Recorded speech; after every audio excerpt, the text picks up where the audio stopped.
Time for the 49ers Rush Podcast.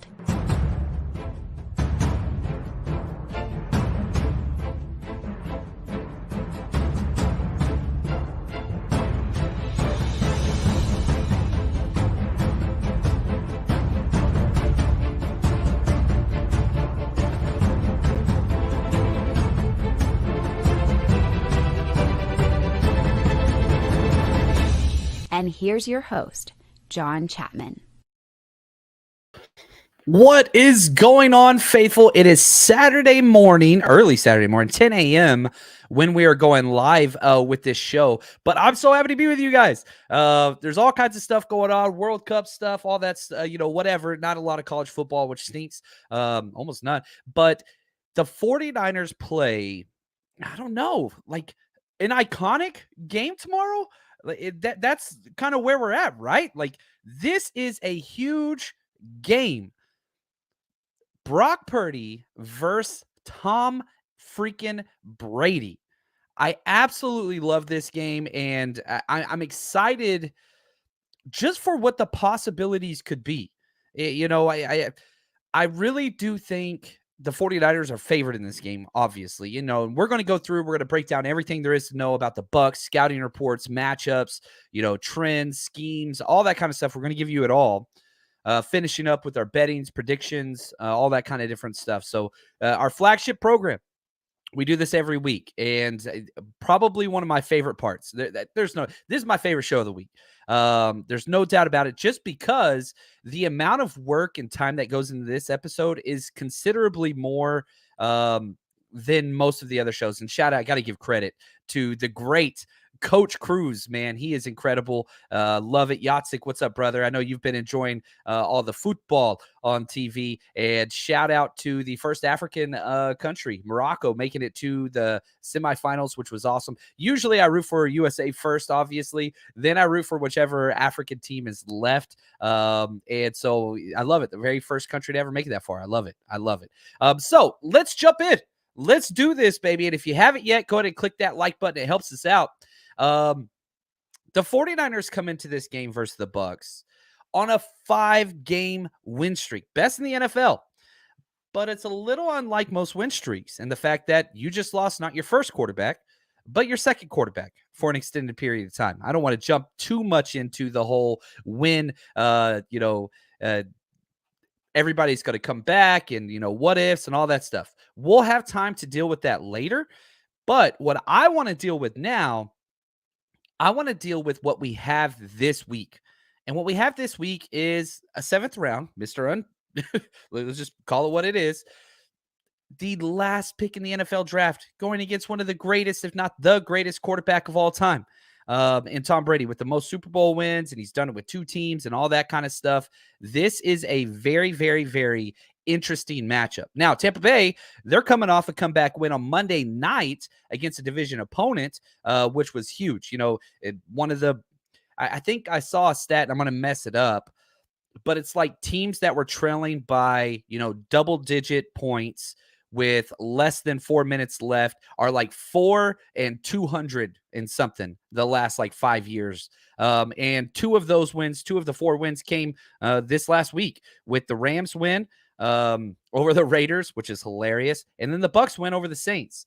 So we're in interesting territory in the fact that, man, if the Bucs would have lost that game, I feel way better now. I really, really do. There is absolutely no opportunity for the 49ers to look at this game and be like, oh, we can let our guard down. There's no way. You cannot do that. 1, just because of Tom Brady. 2, because of this defense. But 3, because of what they put on the Saints on Monday Night Football. What's up, Ken? He says, greetings from Denmark, man. I love the international crowd. Love it, love it, love it. Absolutely. And we got Coach Cruz in the house, the producer of today's show. Now, interesting tidbits about the Bucs. This is their longest travel game domestically. They did play overseas against Seattle. Their longest domestic travel game, and it comes on a short week because, remember, they played Monday night, then they got to fly all the way across the country. Now they got to play Sunday. So that one less day makes a big difference. Now, Big test for the rookie, right?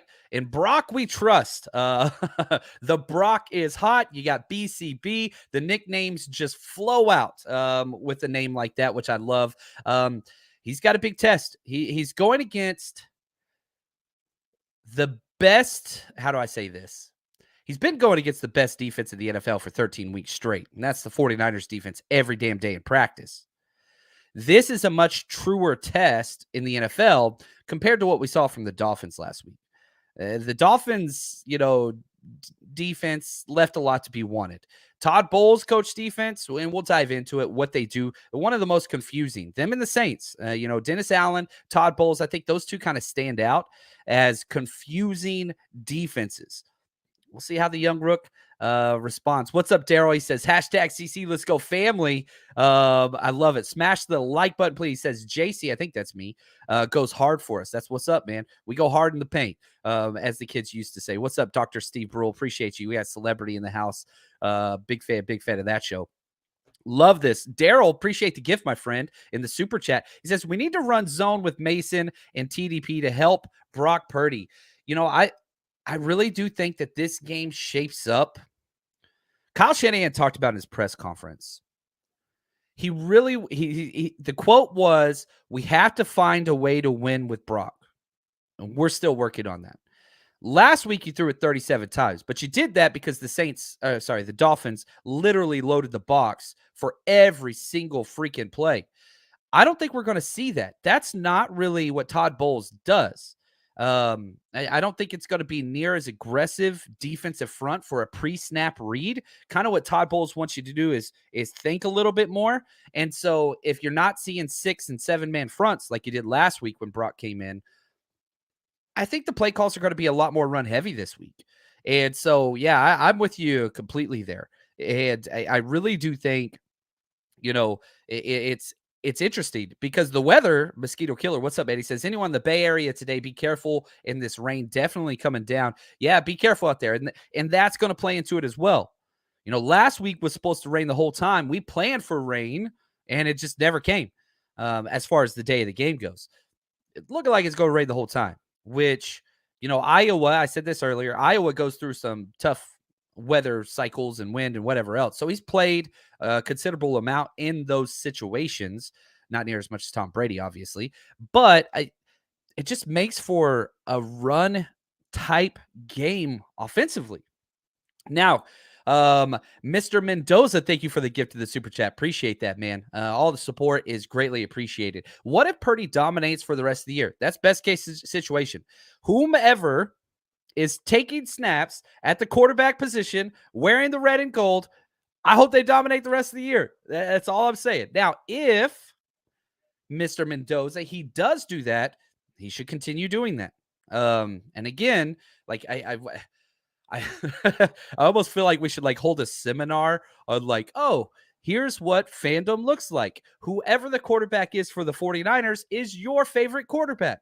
Now, Trey Lance, that's my guy. I'm his biggest fan, but Trey Lance ain't playing.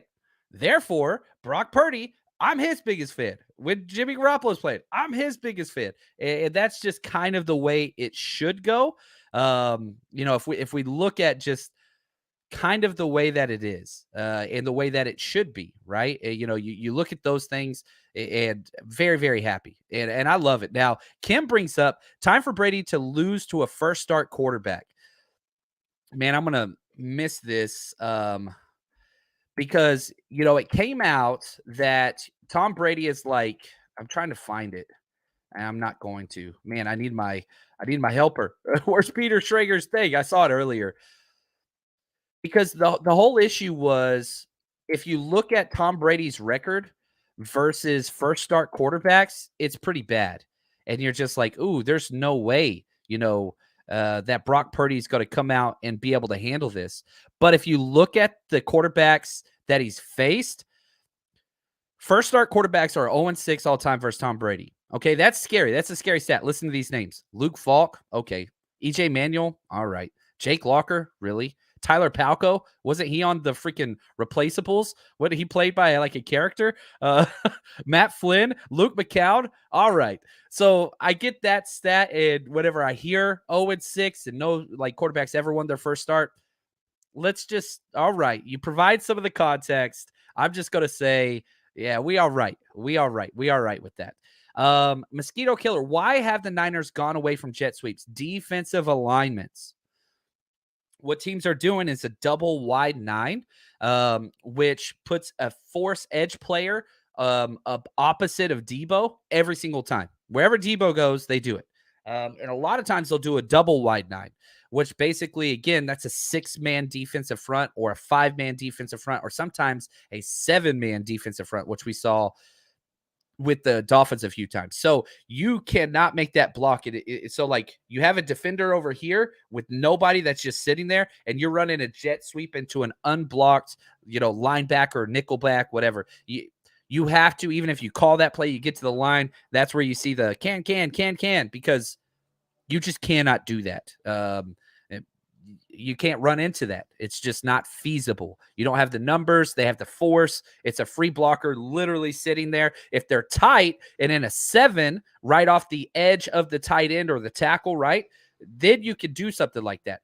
But a wide 9 way out and literally looking in to see the play coming, you just can't do that. So a lot of that is a defensive schematic point to take away what Shanahan's trying to do. That's why you saw, what was the Debo huge play? It was a reverse.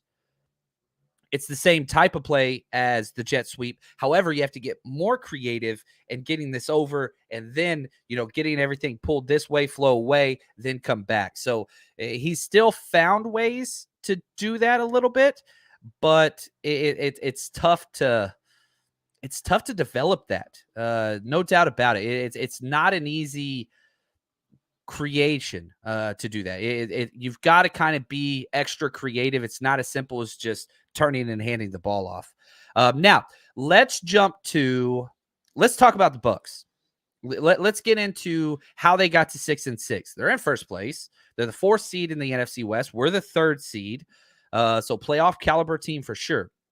And this is all chronological order of their season. Beat the Cowboys by 16, best win of the year. Beat the Saints by 10, then lost to the Packers by 2, lost to the Chiefs by 10, beat the Falcons by 6, lost to the Steelers by 2, lost to the Panthers by 18. By far their biggest loss. That was PJ Walker led Panthers team. Lost to the Ravens by 5, beat the Rams by 3.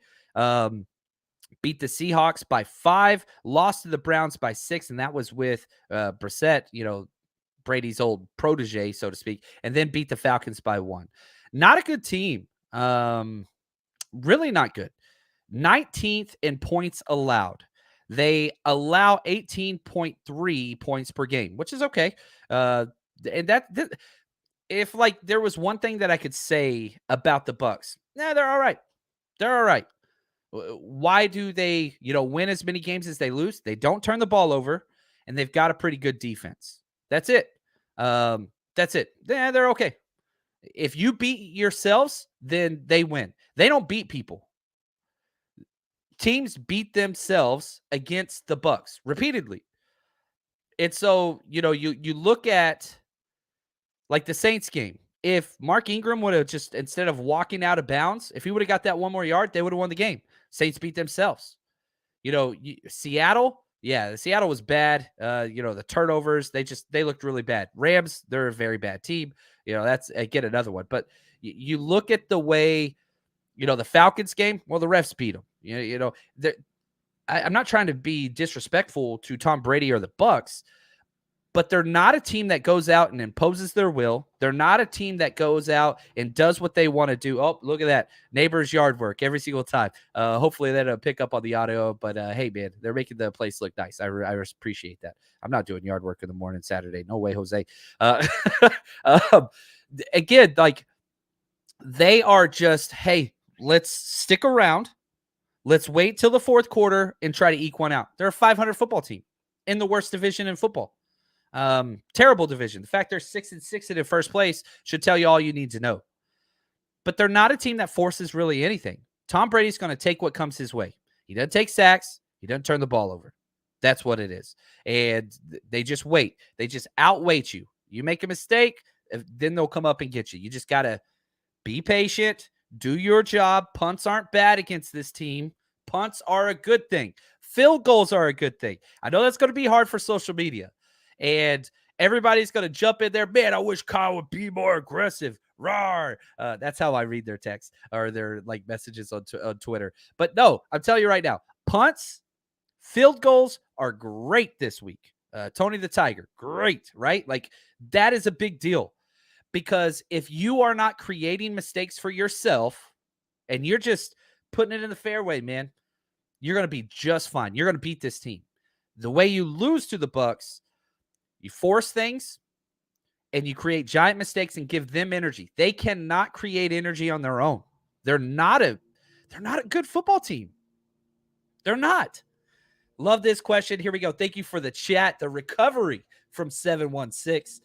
He says, morning, John. Love the show. Be at the game tomorrow. I got a huge Niner chain ready to go. Oh, I love it. He's got one in the picture, too. Looking forward to our defense versus Brady. That's kind of the biggest matchup of the game. Now, I'm not going. I will be at the game next week in Seattle. So if you're going to the Seattle game, come out and party with us. But, yeah, so I can't make it to every single game. We're doing 12 this year, but sadly, this one was not one of the games I'm going to go to. So before we jump to the next part and we jump through kind of everything that the Bucs are, all their rankings and statistical categories, best way to support the show, and this is huge in the offseason because we need your help. All you got to do is go to patreon.com/49ers Rush Podcast. And as soon as you sign up, you get almost everything, depending on the tier you pick. And if you're just interested in 49ers play, guess what? We have every single offensive, defensive, and special teams play from the last 2.5 years. Every single game for the 49ers. Nobody else has this content. Now, not to mention we have extra episodes weekly. We've got scouting report breakdowns. We've got betting. We've got your one-stop shop for 49ers content. And if you want to be heard, guess what? We got Zoom Hangouts twice a month where we listen to you. Patreon.com/49ers Rush Podcast, or just Google Patreon and 49ers. We're the first one that shows up. Now, if we look at what the Bucs have been able to generate and stop, right? 19th in points allowed. They've only allowed one out of their last 4 opponents to go over 20 points, and that was the Browns. Now, if you look at the other side, they're 6th in points scored. They're very consistent in points scored. Very consistent. So the fact that they're 6th in points scored, but they've only gone over 22 points once this year, it's pretty significant. They're not explosive, but they are consistent. They don't turn the ball over. Their defense is good. They get points whenever they get down there. That's one of the things. I mean, like, listen, okay, we'll go in order. Listen to these point totals, starting with the most recent game, going backwards. This is their offense: 17, 17, 21, 16, 22. They stay there, right? So if we look at the rankings from Pro Football Focus, we do this every week. It provides a snap-by-snap analysis on how consistent they are. Not that good. Overall, they're 21st out of 32 teams. Offense, 17th. Defense, 18th. Special teams, 31st. We are playing a team back-to-back weeks. The Dolphins were worse than us, and now the Bucs are worse than us in special teams. That's crazy because we're not good, but we did have good special teams back-to-back weeks, really good. The 49ers in those same metrics overall were 3rd, offense 12th, defense 2nd, special teams 27th. So no doubt on paper, there's a reason why the 49ers are favored with the 3rd-string quarterback. They're a better team. Now, if we look at their head coach, Todd Bowles, by far one of my favorite humans, one of my favorite coaches, one of my least favorite head coaches. I don't think he's a good head coach. Now, Brady does what Brady does and threw a fit and got Bruce Arians, forced out. Todd Bowles steps in. He hasn't been great. 32-47. This is his first head coaching job in Tampa Bay, but his career 32-47. He went 24-40 in his 4 seasons as a Jets head coach. And if you want the film breakdown, that's over on Patreon. We loaded that up with the 49ers cutback crew going through the all 22. You want to see what they do schematically and all that stuff, that's up there for you. But again, you got to give this team credit because they're resilient. Here's the head coach, Kyle Shanahan, talking about the Bucs overall and their come from behind win last week versus Saints. You just got to realize that I think 8 of their 12 games have been decided on the last play. On the last drive of the game. I don't care what happens. Brady never stops playing quarterback. So he's efficient at every single time. If they're down that much, he's going to start being more aggressive, but it's never stupid. And they also have a defense that is built to make you struggle. You're going to have times, hopefully, where you can go on that defense, but you're going to hit lulls, just like New Orleans did. And New Orleans had a couple chances to finish it. They came up just a little bit short. And when that happens versus Tom, that's why he's done it more than anyone. You don't have to tell Kyle Shanahan about Tom Brady, right? You can go back to the Super Bowl with the Falcons and kind of that whole thing. He knows. But these are two diametrically opposed teams in the way in which that they go through their games. Like he just said, 8 games have come down to the last possession. The last possession with this team. Well, you look at the 49ers, they've only had 2 games within 1 possession. Every single game's been a blowout. Whether they win by a lot or they lose by a lot, there's only been 2 games this entire season for the 49ers. It was the Broncos game and the Chargers game, and they're 1-1 in those. That were within 1 possession. Every single other game is by over a touchdown. It's not even close. It's not even close because but you do have a new quarterback. So that's going to play into the whole thing. Will, what's up, man? Appreciate the gift. With the Bucs' good run defense, how well do you expect our run game to be? Looking at potential prop bets, Vegas doesn't seem to be high on it this week. They don't. I think the 49ers will run the ball well. My problem is with who or whom, I think is the right way. Indirect object, right? Did I get that right? I don't know. I'm not an English guy. I have Jordan Mason getting 10 carries. What does that leave for Christian McCaffrey and Debo? I did not put bets down on rushing, but I do think that the pass attempts will be fewer on the offensive side. Last week, you threw the ball 37 times with Brock Purdy. That wasn't the plan. Kyle didn't want to do that, but Miami kind of forced the hand on just stacking the boxes. But, if you look at the 49ers and what they've done rushing the ball, 1, 2, 3, 4, 5. 5 out of the last 6 games, they've rushed for over 100 yards. I expect that to continue. I really, really do. My problem is who's going to get those carries. Because if Mason's getting 10, I think the over-under on Christian McCaffrey is 14.5. That's 25 carries right there. Are they going to hit 30? Debo going to get a couple. Kyle Juszczyk might get one. Might sneak Purdy once or twice. So that's the rough one for me. So personally right now, until I see something that I like a little bit more coming out, I don't have any rushing prop bets for me this week. Usually I do, but I don't know how Brock Purdy's a mystery, guys. Like, let's just be real. We love him. I love him. But it's hard to bet a trend or a fad, whatever. You literally have 3 quarters to go off of all time. So I don't like jumping in on lots of those things. So most of my bets are on Kyle Shanahan tendencies, and we'll get to those later in the episode. But a great question. Thank you for the contribution. I appreciate that. Now let's talk injuries.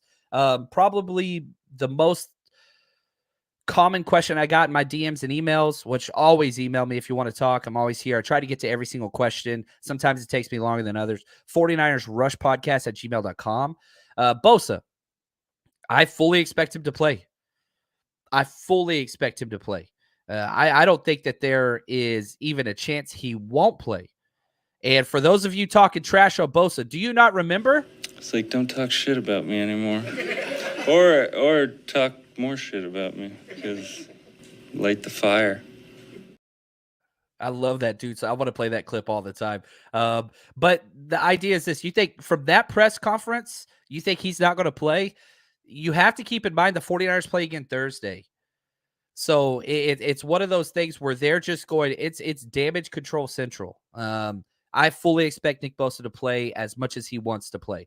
Jimmy's out. Tarvarius Moore, he's out. Hassan Ridgeway's out. That sucks really, really bad. I expect Ty McGill to be brought up. But again, Bucs suck at running the ball. The worst in the NFL. Absolutely worst in the NFL. And you know, I see Fable, he says, just use Bosa on third downs.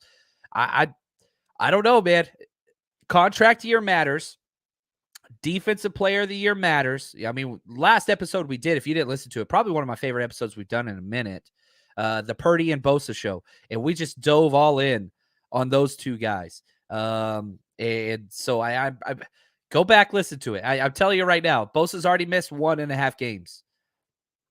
He's going to stay. That's all I'm saying. No, Jimmy Ward is not out. What did I say? I said Tarvarius Moore. I'm sorry. No, Jimmy Ward's good to go. Tarvarius Moore, the other safety, he is out. I apologize if I misspoke. I'm from Texas. I blame generations and generations of uneducated people. Not that Texas is uneducated. I'm saying my family was. All right, here we go. Going to the Bucs. KJ Britt, their linebacker, he's on IR. Leonard Fournette, questionable. Fully expect him to play. The three biggest injuries, both the starting safeties, Anton Winfield Jr., Mike Edwards, they are out. And Tristan Wirfs, I think the Bucs' best player this year. Yes, over Tom Brady. He's been that good. In my opinion, I think him and Lane Johnson are the best right tackles in the NFL. Like, it's between those two guys. Like, Tristan Wirfs has been playing all-pro level football. He is out. Sean Murphy-Bunting, one of their stud corners, he's questionable, but I expect him to play. So they've got injuries. There's no doubt about it. What's up, Phil? Glad to see you, man. Randy says, no, you were right about Texas. Don't walk back. I love Texas. I really, really do. But, yeah, I got to poke fun at it. It's mine, right? Like, I'm from there. I'm a product of there. And if you can't make fun of yourself, probably we're not going to be friends. One of my favorite things that I would always tell my students, like, self-deprecating humor will diffuse a lot of situations, and it's a sign of intelligence. And so, yeah, don't take yourself too seriously. Have fun, and if you can laugh at yourself, you're going to enjoy life. It's what it is. Fable says, Wirfs should be our right tackle, dang it. But if we did get Wirfs, we would not have traded for Trent Williams. You are correct, and I want them all. And yeah, I love the what if game with draft stuff. You are correct. He was my highest graded player when we were on the board at 13. We traded back a spot. They got Wirfs. We got Kinlaw. Neither one of them are playing this game. But Wirfs has been incredible. There's no doubt about it. But if we don't make that trade back, we don't get a trade back up for Brandon Ayuk, right? And so the chaos theories ensues. And so we would have got Wirfs. We wouldn't have got Trent. We wouldn't have got Ayuk. I don't know. I love Ayuk, and I love Kinlaw. I hope he comes back. But yeah, there we go. I love these people. Yeah, we would have Ayuk. I don't want to go down this path. I'm scared. All right, here we go. Let's go. History of the matchup. The 49ers lead the series big time. We are 18-7, more than doubled up this team, but we're 0-1 in the playoffs. 49ers won the first 12 out of 13 meetings. And since 1997, each team has won 6 games. So it's evened out recently during those 49ers bad years, all those different things. Now, the last matchup was September 8th, 2019. Different quarterback. That was Jameis Winston days, right? Jimmy Garoppolo versus Jameis Winston early in the year. Jimmy went 18 for 27, 166 yards, 1 touchdown, 1 interception. Holy cow. I did my stat projection for, this is crazy. I did my stat projection for the stud Brock Purdy, right? And I was like, all right, I put this out there. And, I go through the bets, and I spend a lot of time going through these things. It's not like I just throw it out there. I said Brock Purdy, and this is going to be spoiler alert, and drop your Brock Purdy prediction. What's his stat line going to look like? Here's what I said. I said Brock Purdy's going to go 19 of 27. I don't think we're going to throw the ball that much. 195 yards, 1 touchdown, 1 interception. Looking back at Jimmy Garoppolo's numbers, the last time we played him, I don't know if this like slid into my subconscious. 18 of 27, so I was 1 completion off, 166 yards, 1 touchdown, 1 interception. So interesting. Like I didn't know I missed, or I was so freaking close to what he did there. That's crazy. Anyway, probably interests nobody but me. But throw this into the chat. I want to see what you guys say. What do you think? And try to be as specific as possible. It's easy to say like, oh, 2 touchdowns, 1 interception. No. Pass attempts, completions. We're an educated audience. What do you think Brock Purdy's stat line looks like versus the Bucs this week? I want to see what y'all have to say. Now, Jameis Winston was like the most Jameis Winston game ever. I'm not a Winston fan, not as a person, not as a player. I can't stand the guy, to be honest with you. He's entertaining, but not in a good way. 10 for 36, 194 yards, 1 touchdown, 3 interceptions. Like the 2019 Bucs to 2020 Bucs literally changed one thing. They changed more than that. But you swapped Winston out, Brady in, won the Super Bowl. Like... He's not good. The fact that he can't beat Andy Dalton out on a bad team, yeah, it's crazy. And yeah, David, this is only Brady's 2nd game to play in the Bay Area, which is crazy. It's his hometown, and this game's going to mean a lot to him. That's going to be huge. Yeah, Fable says, didn't Jimmy have a touchdown called back in that game versus Tampa? It was weird, just interceptions all over the place. I think we had... Was it Sherman or Akello that had a pick 6 that game? I think it was Akello. Maybe it was the Steelers game right after that. But I'm loving all these predictions. Throw them up there. I want to highlight you guys just because, man, there's some good ones. 212, 1 touchdown, 0 interceptions for Brock. I love this. This is awesome. Lots of good predictions in here.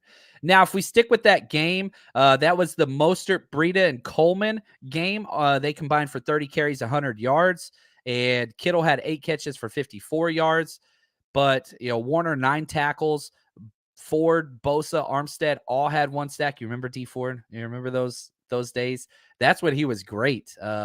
Sherman and Witherspoon had a pick 6. Shout out to Coach Cruz. He nailed it in the everything. Now, their draft, the Bucs, they've gotten a lot of play from their draft class. Logan Hall was their first pick, 12 games. Luke Godeke, he's injured now, 7 games. He's offensive lineman. Rashad White, who I really, really like. He was one of my draft crushes. He's now their guy. Cade Otton, maybe one of my favorite tight ends in the 4th round. He's a starter for him. Jake Camarda, their punter, he's going. Zion McCollum, their slot corner from Sam Houston State, 5th round pick. He's one of my prize matchups because he's starting in the slot now, and he's getting toasted. So that's something where I think the 49ers can take very, very clean advantage. And so I'm pretty excited about that matchup. Zion McCollum, pay attention to that one. Now, Big Papa says rain will affect the pass totals.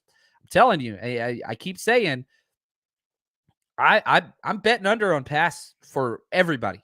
I don't think that this is going to be a heavy pass game. Shotjay says that Coach Cruz we trust. That's right. If you've met Coach Cruz, him and his family, they're about as good as people as exist. And for some reason, this podcast just keeps bringing together really, really good people, which I love. Oh, here we go. Coach Cruz, breaking news.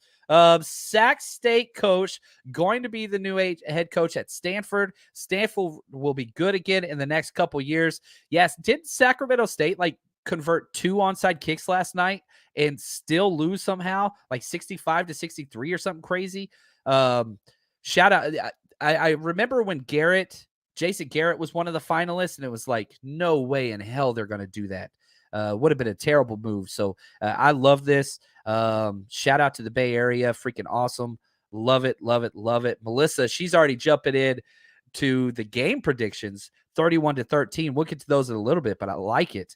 Now, if we stick with the personnel on the Bucs side, they have added a lot of players through trade. Traded to get Shaq Mason. they've moved a lot of pieces around. Russell Gage, Fred Johnson, Keanu O'Neal, who's now starting for them, Logan Ryan, who's now starting for them, Dedrin Sennett. Like, they have got a lot of people together that really weren't a part of their team. There's been a lot of turnover. And there's a reason why this team went from Super Bowl champ to postseason favorite to 6-6. Offensive line leaving, defensive line injuries. They're not as good a team. They're not as good a roster. And some people's play has gone down. Brady's still being Brady, but that offensive line's not letting them go deep. The wide receivers have not had good games. Mike Evans still great, but I don't think he's dominant like he used to be. Right now, okay, let's refocus. Let's go to the defensive side. Okay, let's go to the Bucs defensive side and let's see what they do well, because I think their defense is better than their offense considerably. If we look at what they've done in the red zone, not good. 22nd in red zone out of 32 teams. So once you get in there, you can score touchdowns. 6th in rushing touchdowns. You got to beat them through the air. Can't run against them in the red zone. Have forced 11 turnovers in 12 games. That's terrible. 30th in the league. They don't force turnovers. And Antoine Winfield, their turnover machine, he's not playing. 7th in pass yards allowed. 8th in yards allowed total. 5th in yards per pass. 9th in third down conversions. 19th in yards per rush. You can run against this team. 8th overall in defensive DVOA. And 3rd in first downs allowed. So it's weird because they've got some talent. Vita Vea, I think, is the best player on their defense. He's gigantic, super strong, super quick, created in a lab. Him against our interior offensive line, that's going to be key. Can Jake Brindle sustain blocks? He hasn't been able to do it all year in the run game. Can Aaron Banks rebound? He's had back-to-back bad games. We're going to have to see there. That's going to be interesting. Their linebackers, Levante David, holy freaking cow. He's the 4th highest rated linebacker in the NFL. Devin White. He's athletic as anybody's ever played the linebacker position, but can't put together solid play. He's got a 43.1 grade on PFF, and he's the 74th rated linebacker out of 81. He's solid and athletic, but he's struggled. He does blitz a lot, which is kind of like why he's been able to keep his job. Jamal Dean, he's having a solid season at cornerback. He's been really good. 6th highest rated corner. Outside of that, it gets bad. Joe Tryon, who I really, really like as a pass rusher, he's not good against the run. The rest of their secondaries banged up. Backup safeties. Now, the scheme, and we talked about this earlier, you're going to see a lot of, 5-6 man fronts and loaded box. But just because you see that doesn't mean they're all coming. Again, this is so close to what the Saints do. Fire zone blitzes. Now, what we saw with Miami last week, and Brock Purdy had a lot of success against, it looks like everybody's coming. They drop back in man. Bucs don't do that. Looks like a lot of people are coming. They drop back in zone. So that's why it's called a fire zone. So it looks like 6 are coming, but only 4 will. Everybody's going to drop back in the zone. We do that. That is something the 49ers defense does almost as much as anybody, right? Think about all those third downs where Fred Warner and Dre Greenlaw walk up and act like they're blitzing, and as soon as they snap the ball, they drop back, in their hook to curl zones. That's what you're going to see. So good news, bad news. Good news is Brock Purdy has seen a lot of fire zones. DeMeco's great at it. Bad news is I would argue DeMeco's not creative with disguising his fire zones. Todd Bowles is the best in the business at it. So his entire job, it's confusion. That's what he wants. And so for this kid's first true start to go against one of the best defensive coordinators whose main job is to create confusion with veteran quarterbacks, we're going to see. And I love this because I want to know, right? I want to know what we got. We have a short week and then a mini bye coming up. I think Brock Purdy's the guy. You don't really have much more options out there. Yeah, Johnson as your Josh Johnson, but we're going to find out. This is a test. You're going to figure out, does Brock Purdy got it? And I think he's going to answer the call. I really, really do. I'm I'm pretty excited about it, actually. I think it's going to be fun. Now, their tendency blitzes, you throw them out the window because we're going to see a lot more than they usually do.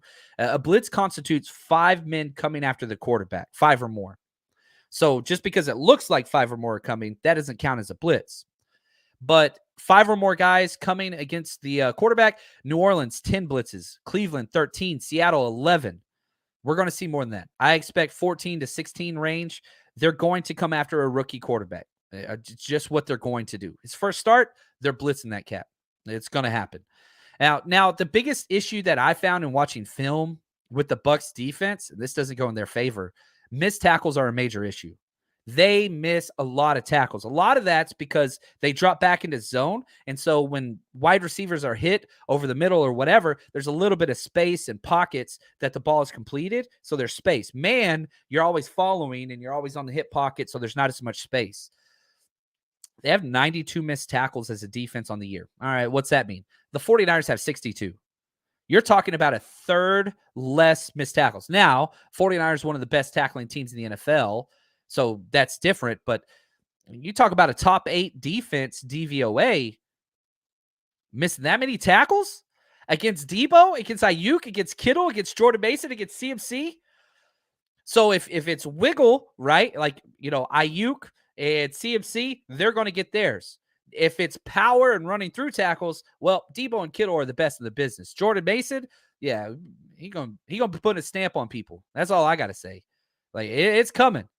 So there's so many different, it doesn't matter what side you look at. This game is made for the 49ers to win. I don't care about the quarterback position. I'm talking about scheme. I'm talking about roster construction. I'm talking about coaching. It's very, very difficult to find an advantage for the Tampa Bay Bucs outside of Tom Brady versus Brock Purdy. It's hard. It's very, very difficult. Vita Vea, that's probably the biggest one. Vita Vea, Tom Brady. I could list 15 areas where the matchup is in the 49ers' favor. Literally 15. You want to talk about Mike Evans? I'm getting ahead of myself. I'm getting excited. You want to talk about Mike? Let's just do it. I don't care. Screw the notes. Mike Evans is incredible. He's Texas A&M. I don't like him, but he's incredible. One of the best wide receivers to ever play the game. You want to talk about Chris Godwin? Awesome. Tough, physical wide receiver that runs great routes, has great hands, can kind of do it from every single place. However, what have the 49ers built in the secondary? We have the most dominating physical corners, the best tackling corners. Charvarius Ward is at his best when tall, physical wide receivers. That's exactly what Mike Evans is. Now, that doesn't mean Mike Evans isn't going to have a game. No. I bet the over on Mike Evans catches. They put the over at 3.5 catches. That's it for Mike Evans. I don't like betting on opposing players. Mike Evans has had over 3 and has had 4 more catches every single game this year. I don't know where that bet came from. So that's free money right there. I'll just throw that out there. Like I saw it. I was like, whoa. I think the odds are probably going to change. But anyway, so like I bet that. But that doesn't mean I think Mike Evans is going to like dominate the 49ers. I don't see that. Who have we struggled with? Tyler Lockett's, right? You struggle with, freaking last week with Tyreek Hill. Like speed, small speed guys. They do not have that. Charvarius Ward is designed to play against physical corners. That's what he's built to do. Demo the hyena on the other side, Jimmy Ward in the slot, like they're physical. They're physical. And that's one of the things that I'm just like, where in the world? Tell me where I'm wrong. Somebody tell me what matchup favors the Bucs besides Tom Brady, besides Vita Vea. Because I want to know, what am I missing? Because I feel like I can't find one. And even if you're like, okay, the wide receivers are great, and they are great. I'm not like, again, Mike Evans is awesome. They're awesome. Julio Jones, all right, cool. I know he's had our number in the past, but we'll see here. We'll see. He's great. He is great. No doubt about it. But you mean tell me Debo and Ayuk? Come on, man. Like that's a wash at worst for the 49ers. Safety play? Oh, that's easy. Offensive line play? Yep, that's simple. Defensive line play, Vita Vea, cool. Everybody else, us. Linebackers, get the hell out of here. Running backs, come on, man. Like, find it. Somebody tell me, correct me. I'm scrolling through the chat over here because I know I'm a crazy person. Chris says, anybody playing versus Mike McGlinchey. Okay, cool. Okay, but again, that's cool. If you want to talk about their defensive ends, Joe Tryon, kind of what they got going on, you're going to take them over Nick Bosa. I'll wait, right? So, yeah, I get it. But I'll tell you this. I would take Mike McGlinchey over Donovan Smith and Wells, their right and left tackle. I'd take him over both of them. I would take him over both of them. Like, okay, so let's look at this. Let's dive into this. I'm so off script now. That's okay. I'm going to miss so many things. I would be pissed off later. Here, this is the life of a content creator, right? Like, finish the show. We upload the show on audio and all those things, and we move on. And then I'm like eating lunch with my wife, and like second bite in, I'm like, oh, dang it. I totally missed that point that we spent like 15 minutes researching on and like all that stuff. Like, gosh, how do I get this back out there? And then we run to Twitter and then we put it out there like it's an original thought, whatever else. It's what it is. Anyway, that's okay. Consequences be damned. Let's go with the flow. Josh Wells, who will be the right tackle who's filling in for their best player, Tristan Wirfs. He's played 97 pass rush snaps this year. He's given up 8 pressures. So basically 1 out of every 10 snaps, he's given up a pressure, which isn't great. But we'll see. He's got Nick Bosa. He ain't played against Nick Bosa yet. Donovan Smith, who's starting their left tackle.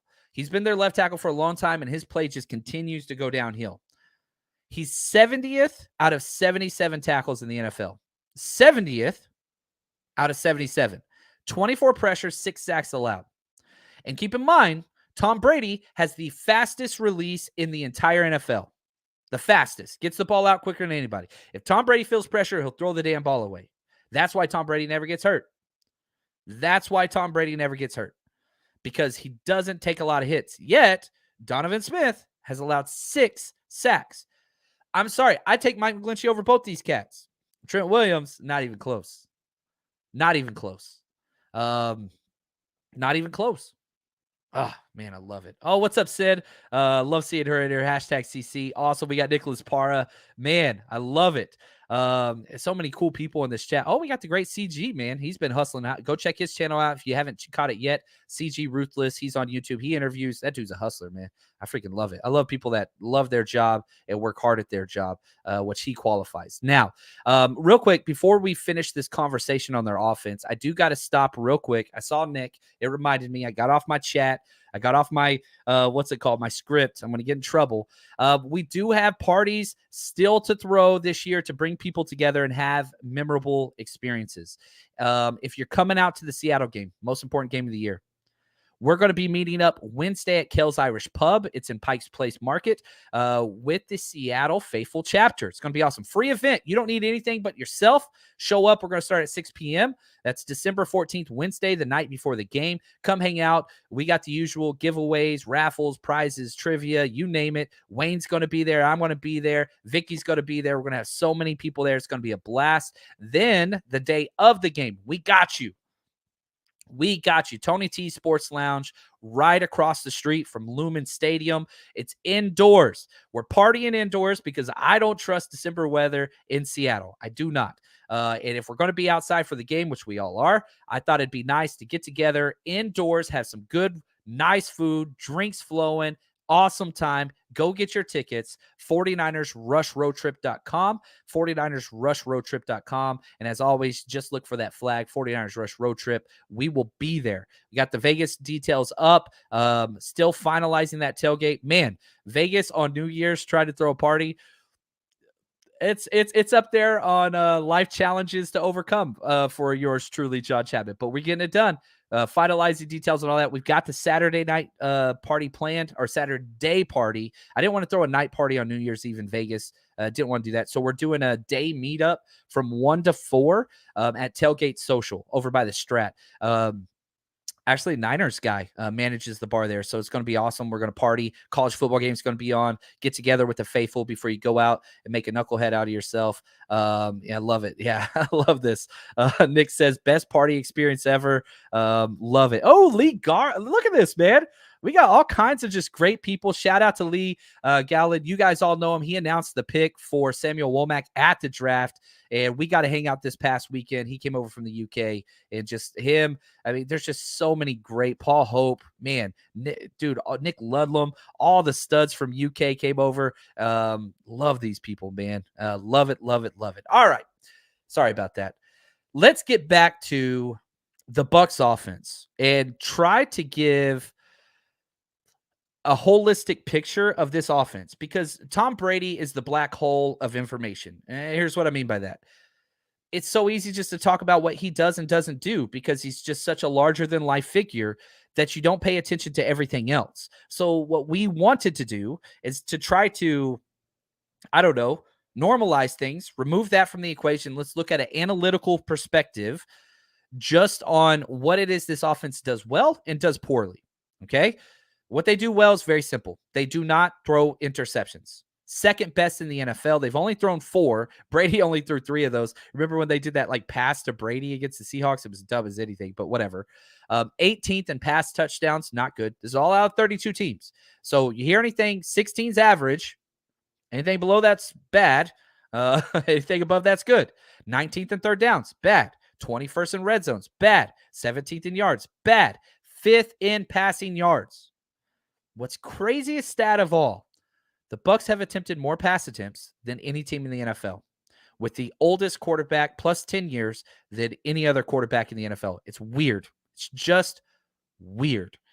27th in total points as an offense, 32nd in rush yards. Throw the ball the most, run the ball the least. It's not a recipe to win in today's NFL. And if you look at why the Bucs were successful in the past 2 years, Super Bowl year, then last year playoff run, it's because they were throwing the ball deep with ease, because they had an offensive line that could protect Brady, and he was slinging it deep. Receivers haven't been as good. Offensive line has been a fraction of what we have seen the past 2 years. They're 16th in offensive DVOA. They're average. They're literally the average. Now, they're not a good offense, but they don't get negatives. They will punt the ball like there's no tomorrow, and they don't care. They throw the ball away on third down, don't care. They just want to keep it close until the fourth quarter. Now, this stat got put out there. Oh, man, who was it that I messed up all my notes, guys? You guys, and I want to make sure I give credit to who freaking said it, because, man, it was such a good tweet. Oh, it's frustrating, man. I thought I had it. Anyway, the idea is this. The 49ers allowing a 100-yard rusher changes everything. Changes everything. Oh, here we go. Per Jordan Elliott. Yeah, I knew it was a good dude. He's awesome. Friend of the show. Awesome writer. Does great work. Jordan Elliott. Check him out on Twitter. He does great. 49ers are 8-0 when opposing offenses do not rush for 100 yards. 8-0. Undefeated. Guess what? We're 0-4 when teams can rush for over 100 yards against us. We got Eric Armstead back. I just don't see how they can run for more than that. Now, they do have a good interior offensive line, which is weird when they had, one center retire, another center, season-ending injury before it started, whatever else. Nick Leverett is their left tackle, pass pro, 8 pressures, 0 sacks. He's been great. Center, Robert Hainsley, their third center on the year. He started next to Aaron Banks at Notre Dame their entire career. 15 pressures allowed, which is a lot, but 0 sacks. Shaq Mason, right guard, played with, Tom Brady almost his whole entire career. 16 pressures, 1 sack. Their interior offensive line is good as far as allowing pressure up the middle. You got to get pressure on the edges. Thank God we got Nick Bosa, because I think that's a big deal. Now, a couple other just stats that we ran across. Again, shout out to Coach Cruz. In games where Brady has thrown 40 or more pass attempts, the Bucs are 3-6. If they're not going to be able to run the ball, nobody's been able to run the ball against us, really. I don't know, man. I think that this could get really, really, really bad. Now, let's go back. All right, let's go back to the great Tom Brady, and let's let head coach Kyle Shanahan share his couple pieces of information about Tom Brady and what he brings. Because Tom, I mean, he plays the position better than anyone ever, and he's definitely the GOAT from what I've ever seen. But I don't say that just because he's won Super Bowls, because how he plays the position. The ball always goes to the right spot, and that answer is based off of 1,000 different things. That could be matchups, it could be the coverage, it could be based off of down and distance, the time in the game, how the defense is playing. If you just watch him throughout his whole life, and you see him make a decision, and you see him make a different decision in the second quarter, you see it like he just has command of the game and knows how to win it and what it takes, whatever that is. He's kind of flawless in his technique, how he gets everyone the ball, and he's done that his whole career. But his throwing mechanics, they only get better each year. So I feel like his arm's stronger now than it was 10 years ago. And his legs move just as good as they did 10 years ago. They weren't great then. But he's extremely efficient and quick in the pocket and knows where to look and knows where to get the ball to. And he's still the best to play. He's the best to play. And he kind of proved it against Kyle, even though Kyle coaches offense a while there. Shout out to Lee. I left off David's name whenever I was going through your crew, man. And I apologize because David was awesome. Thank you again, Lee, for all the kind words and your crew. I can't wait till we have a game in Europe. Mexico was incredible a couple weeks ago, and I really felt like that was like a lifetime experience moment. When the 49ers play anywhere in the UK, man, I'm expecting on you to host us, my friend, and excited about that. Really, really excited about that. Now, what do they do on offense? Looking at their play calling, it's weird. Screens and quick passes is all they do. 13% of their plays are screens. Really, really high number for the NFL. They don't do a lot of play action because it just takes too long, and their run game sucks. So play action doesn't really work. So it's much. It looked like an air raid offense, but they're not throwing it near as deep as they used to. But it's just a lot of throwing and quick passes. Interesting stat that I found: 30% of Tom Brady's passes just this year, are between 0 and 9 yards between the numbers. So short middle, right? Short middle. Jimmy Garoppolo for the year, 31%, which gives us back-to-back games because the only quarterback that has done it more than Jimmy Garoppolo was, guess who? We played him last week, and he was terrible, Tua Tagovailoa. So it goes Tua, Jimmy, Tom Brady. The three quarterbacks in the NFL that throw the ball short between the numbers, those three do it more than anybody. Efficiency, right? Makes sense. The problem with that is, as Tua, you got Dre Greenlaw and Fred Warner over the middle. Makes things a little bit more difficult when you have some of the most rangy linebackers in the NFL there to cause some problems. So I'm excited about that. Really excited about that. Now, the run game, the only time that they have been successful is off of the edges. They have two very physical running backs. Leonard Fournette, everybody knows who that is. Rashad White. Out of Arizona State, Herm Edwards' boy. Niners met with him a few times. I thought he was one of the targets that they might draft. They went with TDP instead. We'll see how that plays out eventually. But so far, Rashad White's been great. So they want to run big physical running backs off the edge against smaller corners. Again, back to this idea. I can't find ways for them to be successful because you want to run your physical corners or your physical running backs against our corners. Demo is one of the best tackling corners in the NFL. Charvarius Ward has 0 missed tackles. Our nickel, Jimmy Ward, is there a more physical corner in the NFL? Talanoa Hufanga, good gosh. Aziz if we're in a 4-3. I can't find a matchup where they beat us besides Tom Brady and Vita Vea.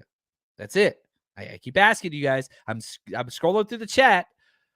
Nobody's telling me where I've been wrong. And I might be wrong. I don't know, but I haven't seen it yet. Real quick, I do agree with this. Segula first says Drake Jackson needs more snaps. Can't believe he only got 9 snaps last week. I agree with you.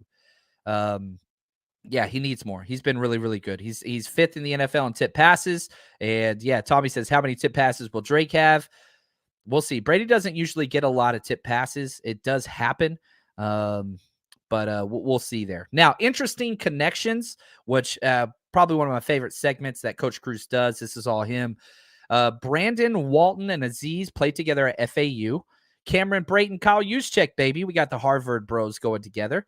George Kittle, Anthony Nelson, they were together at Iowa. We talked about this one. Their center, Robert Hainsley, and our left guard, Aaron Banks, played next to each other their entire career at Notre Dame. Kevin Givens, Chris Godwin, they were together at Penn State. And Keyshawn and Oren Burks, they were together at Vanderbilt. Whew.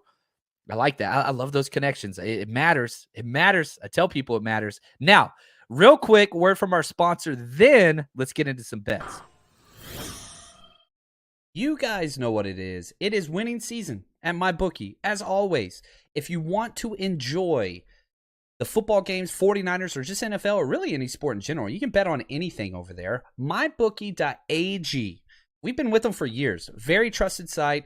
Get your money in, get your money out easily. And on top of that, all season, double deposit bonus. Whenever you first deposit your money, let's say you deposit $250, you get $500 credited to your account if you just use our promo code 49ERS or scan this QR code right to the side of me if you're watching this on YouTube. And again, it just sets you up completely. MyBookie is incredible. Bet with us. We're on Patreon. We share our bets every single week, all season long. So join us, mybookie.ag, promo code 49ers. Bet anytime, anywhere with MyBookie. All right, some of our bets this week. We got a lot of bets up this week. I am taking the over on field goals for both teams. 1.5 field goals for the 49ers over, 1.5 field goals for the Bucs over, and I'm taking under the pass attempts for Brock Purdy. They've got it set at 30.5 pass attempts. I know he threw for 37 last week, but with the rain, with a different style of offense, with a different style of game, you're not playing against a high-powered offense that you got to put points up this week. You don't have to. So I'm betting under on that as well. I'm betting over on Mike Evans, and I'll put the rest of the bets, they're already up on Patreon. So if you head to our Patreon page, patreon.com/49ers Rush Podcast, they pull up. I put them up there every week. Now, let me just say this. This is our last game with MyBookie as our official sponsor, which I love them. They've been incredible. We will continue to put bets up on our Patreon show. We'll continue talking about those. So if you want to bet with us, we made a lot of money this year betting, and we're going to continue that. But if you've ever wanted to, get your company or your message or any of that thing in front of, we average just over 10,000 per episode across all platforms. So if you want to get that out, reach out to us. I would much rather work with, people that support the show, whether they're companies or any of that things, or somebody that would be interested. Email us. 49ers Rush Podcast at gmail.com. We would love to work with you. Now, last week, before we get to our predictions and keys to the game, I thought I would share. I'm bad about this because I usually wipe the slate clean and just start working again. But Coach Cruz, that nasty devil, he always leaves it up. So I have to look through what we said last week about the game. So let's look back and see how we did last week to see how we're going to do this week, right? Look back to see where you came from. The Miami game. Here's what I said. I haven't changed one letter of this. This is the exact, and you can go back and check last week's episode and tell me I was wrong. Just skip to the end. I said Miami hits first, and the 49ers have to fight back.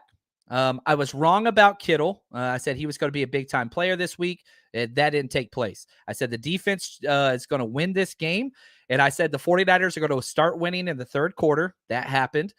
Take over the game. They'll jump out to a 10-point lead in the fourth quarter. That happened. Defense will hold for a close victory late. I was wrong about that, but we did get right. And in our predictions, we are 9-3 on the year for the 49ers, which I like. So we've done relatively well. So let's jump to this week. How do we feel about the 49ers this week? This is your time. Throw into the chat what your score prediction is for the game. And you do not have to predict the 49ers to win. We are not that type of podcast. I want you to be real with yourself. What are your thoughts? You're an educated fan base. You guys know what's going on. So throw into the chat what you think the final score of this game is going to be. And if you are correct, you better flex on us in our post-game reaction show as soon as the game's over. And I do also want to update Patreon. We're going to be having our Zoom hangout the week after the Seahawks game. So we're going to be having that in December when we've got that long holdover, that kind of 10-day holdover to our next game. So I was going to do it this week, but I was like, no, we've got a short week. It's going to be busy enough as is. So let's go there. I'll say this. It's not easy to predict a 7th-round rookie quarterback in his first start against a complex defense. That's not an easy task. So let's start with the defense. The 49ers defense has continued to struggle early on almost every single week, and then they lock it up and dominate in the second half. I think that trend ends this week. I think this game could get really ugly for the Bucs really quick. I think they're one of the worst explosive offenses in the NFL, and that's the only way people have scored on us. Literally the only way people have scored on us. I see 5 or more 3-and-outs by this Buccaneers offense. I think the 49ers defense is going to hold them down. Now, Tom Brady's going to get his. There's no doubt. There's going to be a lot of penalties, which the 49ers are bad at. Pass interference. There's going to be a lot of, personal foul, roughing the passers, and I think that's going to play a big role. I also think we get to see the return of playmaker Hufanga, which I'm super pumped about. I expect some pass breakups, some tackle for losses, some huge energy plays. I think the 49ers are ready for this challenge defensively.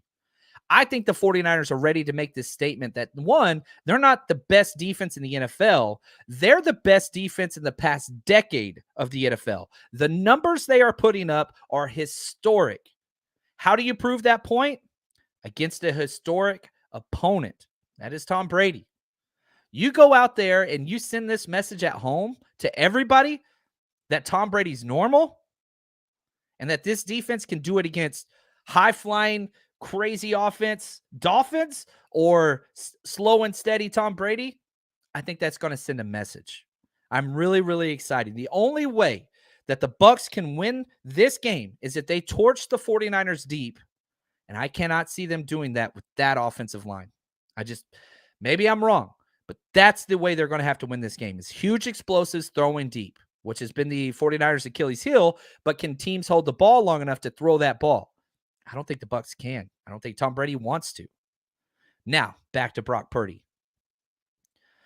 I think he can have a turnover or two and the 49ers still win this game. 2 turnovers, you can win this game. And again, it's all ratio. So if Brock has 2 turnovers and the 49ers defense forces 1 turnover, we win that game. They're going to have to be +2 in the turnover margin, the Bucs, to have a chance. As long as he is performing on third downs. You look at last week. He went 8 for 19 on third downs, Brock Purdy. That was awesome. You do that, you can turn the ball over twice and you'll win. Stat line for Brock, again, as I shared earlier, 19 of 27. 195 yards, 1 touchdown, 1 interception. I don't have them, I don't have them going ham. I really, really don't. I think he will be effective, move the ball down the field. I think you run the ball a lot. There's going to be a lot of punts and field goals, guys. A lot. I think they want to run the ball. I've got Jordan Mason getting 10 carries. I think the first team that gets to 17 points wins this game. That's it. And so here's what I got. This is my prediction, and we're going to end it here. I got field goal extravaganza. I have the 49ers winning and covering the spread, which I'm betting this week. 49ers win 19-13. Field goal, field goals. But the Niners defense, they're going to handle everything. And that's just, it's a young quarterback. Man, I'm telling you, people are going to get upset when Kyle's going for field goals. Do not be this week. Protect your young rookie quarterback making his first start ever. Points and punts. That's it. Points and punts. That's what I want. And I think that's the way the 49ers are going to get this win. I want to say thank you guys for all of the support. You guys are awesome. I can hang out with you guys all day. We are going to be live as soon as the show ends. I'm at home, not traveling this week. So you guys right here, as soon as the game ends, join us after the show for celebration or for therapy. Either way, we're going to stay strong, faithful, and I hope you do the same. Appreciate you. Thank you for all the support. And until this game, baby, let's go get that dub. Stay strong, faithful.